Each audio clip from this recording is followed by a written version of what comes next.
banking crisis. Shut down another bank. Banking failure. You might be thinking that the banking crisis is old news, but is the worst really behind us? Or is the real banking crisis still to come? First, Silicon Valley Bank collapsed. Federal regulators have seized Silicon Valley Bank. Signature Bank followed. Third largest bank failure in U.S. history. Then, First Republic Bank was seized by regulators. First Republic will now be taken over by JP Morgan. 3 American banks with combined assets of nearly $550 billion. That's more than the 25 banks that collapsed during the 2008 financial crash put together. We're going to show you exactly how banks work, analyze previous political decisions, and explore the economic triggers that can cause a bank run. But, above all, we're going to ask if investors can spot the signs of a banking crisis.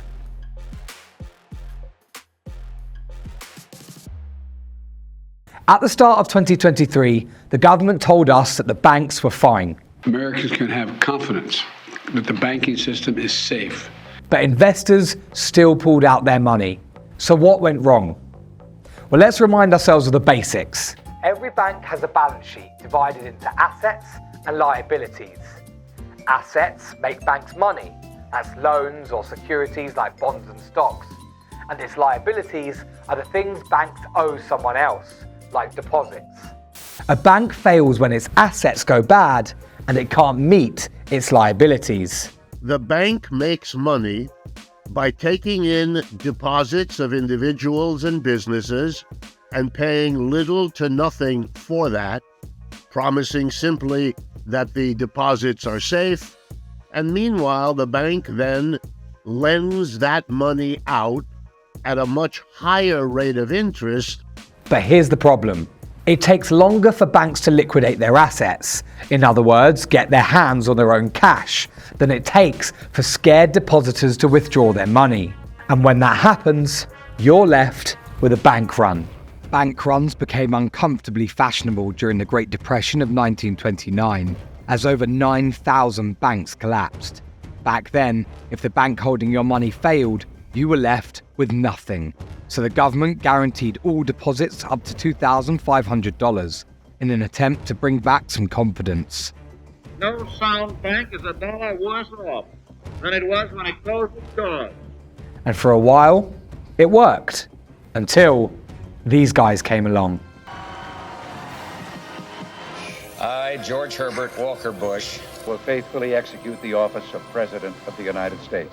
80s politicians wanted banks to be more competitive, to offer more products like derivatives, and above all, to grow bigger. This graph shows US bank failures since the 1970s. As 80s deregulation kicked in, the first wave of bank failures followed in 1982. From there, banks either boomed or went bust, as over 500 banks failed in 1989 alone. From the 90s onwards, banks had to play by a few more rules. They became a little bit less chaotic and a bit less profitable. Until this happened.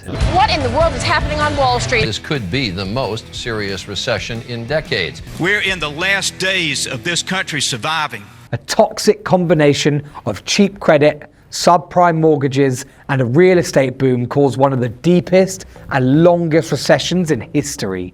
But here's a surprising fact about the financial crisis. Far fewer banks went down in its aftermath than during the deregulation of the 80s. And then, the cycle began again. Until this guy got elected.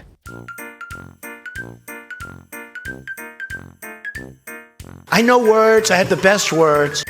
In 2018, President Trump repealed the Dodd-Frank Act. It meant the most stringent financial regulation and stress tests were removed from all banks and institutions with assets of less than $250 billion.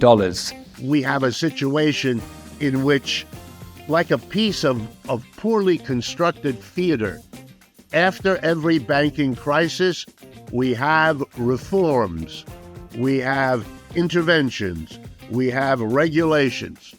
Then in the succeeding decades, these rules, reforms, regulations are evaded. But not everyone was convinced that repealing Dodd-Frank was a bad thing.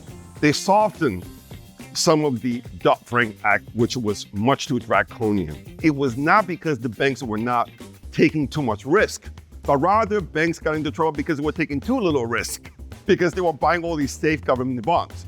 So from that point of view, you could argue that Dodd-Frank was a bad thing. It's worth remembering that banking collapses in 2023 are still nowhere near the levels seen in the 80s or 2000s. But are there warning signs that show when a bank may be starting to wobble? Before we continue, a reminder that here at Capital.com, we make explainer videos about trading and economics, giving you insights on the markets so you can make informed trading decisions. We're also a trading platform, so you can make your trades right here on our website or using our app. After this, check out our recent explainer on the price of silver.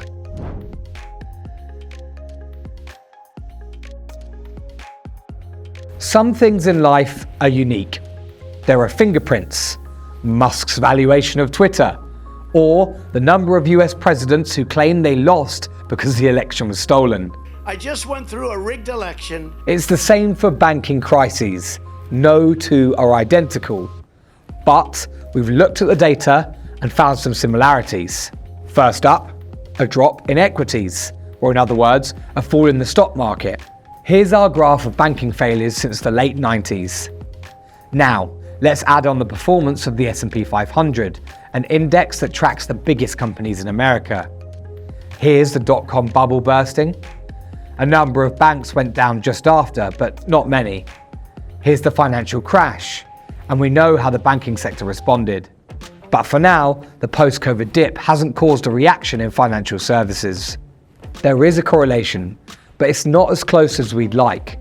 So let's take a look at our second trigger. How about a nice long period of economic growth? In other words, a boom. An expanding economy can allow banks to increase both their balance sheets and their profits.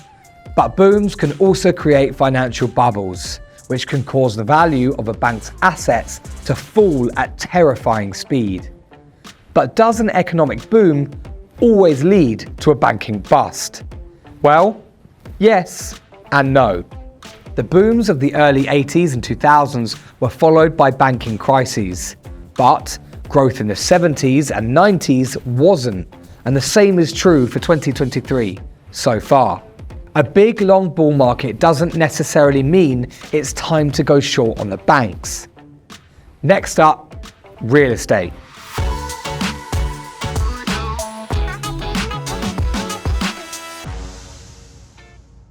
The health of the real estate market is linked to banking crises, and that's because of how reliant banks are on mortgages. 9 out of 10 banking crises we've seen around the world over the last 20, 30 years probably are related to bursting of housing bubbles.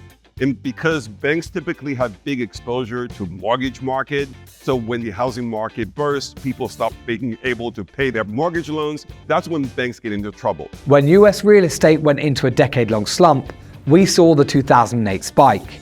But US real estate hasn't shown a year-on-year loss since 2012. Because housing collapses don't happen that often, they're only so helpful in predicting a banking crash. Finally, let's look at interest rates. Falling rates cause the price of credit to fall. That can make it easier for banks to borrow, spend, and invest. This can push up the value of their assets. But lower rates means banks' profits on their loans are lower too. And if those losses start piling up, they may end up struggling to pay back depositors. So, are rising rates good or bad for banks? One of the biggest problems is that when interest rates are raised a lot in a relatively short period of time, which is what we've seen over the last year from the Federal Reserve here in the United States, the rising interest rate depresses the value of outstanding bonds. Banks typically do like higher interest rates. So it's when interest rates starts to go up, banks are able to basically make more money because guess what? Right now in the US, for example, right, we all know like the Fed funds rate is around 5% now. But guess what? Most people are still earning 0.3% on their checking deposits in their saving deposits. In the late 80s, when rates were almost 10%, we saw that huge spike in bank failures. But the banks weren't too worried about rates of 5 or 6% in the 90s. A small rate spike before the dot-com crash was followed by the collapse of 11 banks in 2002. But the arc of rate rises and bank failures almost copied each other from 2005 to 2012. All four factors help predict a banking crash, until they don't. Investors also need to keep their eyes on individual banks. When normally stable banks start taking big risks, it might be worth pausing to ask yourself, why? There is no doubt that when you see that bad banks are lending more aggressively and their lending growth is growing faster, that's probably a signal the bank is in trouble. So the problem is always that banks take risks, and they do so because that's the nature of the system in which they work. They are punished if they don't get profits that are as high or higher than their competitors.